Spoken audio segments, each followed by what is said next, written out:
kaway-kaway, pagkara ba camera, kaway-kaway. Pagkara ba ka?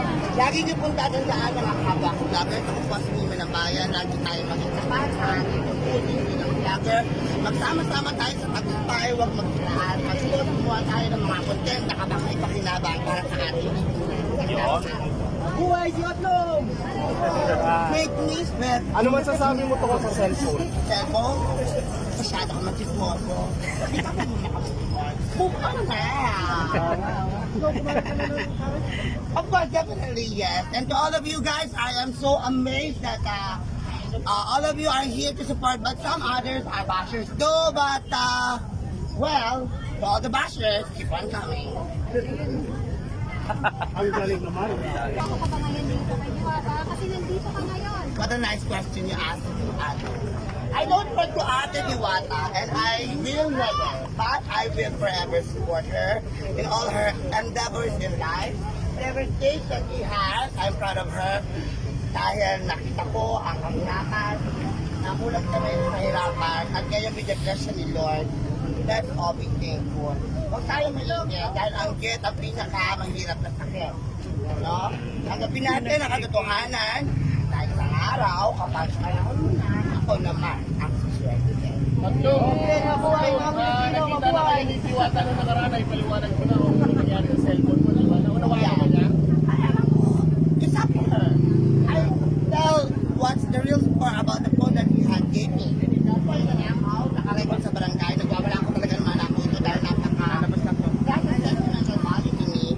And I go places, bringing that phone, yaki, live, and whatsoever. Yes, sir. Adaanin ang naghahanap buhay.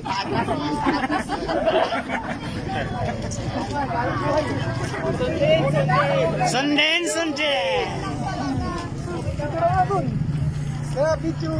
Okay. Marami nagtatanong bakit si Mina natin masaya. Why? Ba't tayo magpapito? Because I have content to share.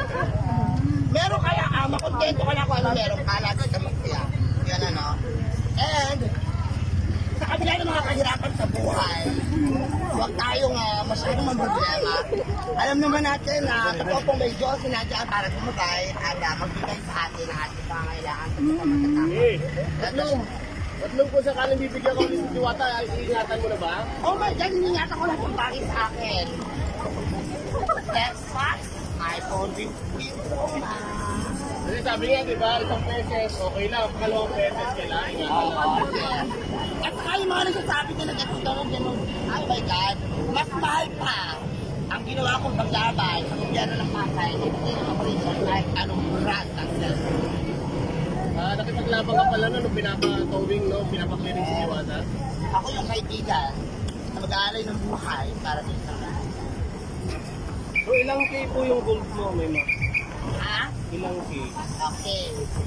Okay. Equal lang. What? Okay. Kalawang yan. Ba't lang mo kukunin ka ni Ma'am Glenda sa skincare? Mapayag ka ba? Well, definitely right now. To all the aesthetic centers that having a model that is so beautiful and light, okay, tanga. Ito ako. Kung talagang gumagana ang mga sabon at gamot ninyo, ako ang pagkakas ninyo, hindi maganda pinapagkakas ninyo. Abnormal.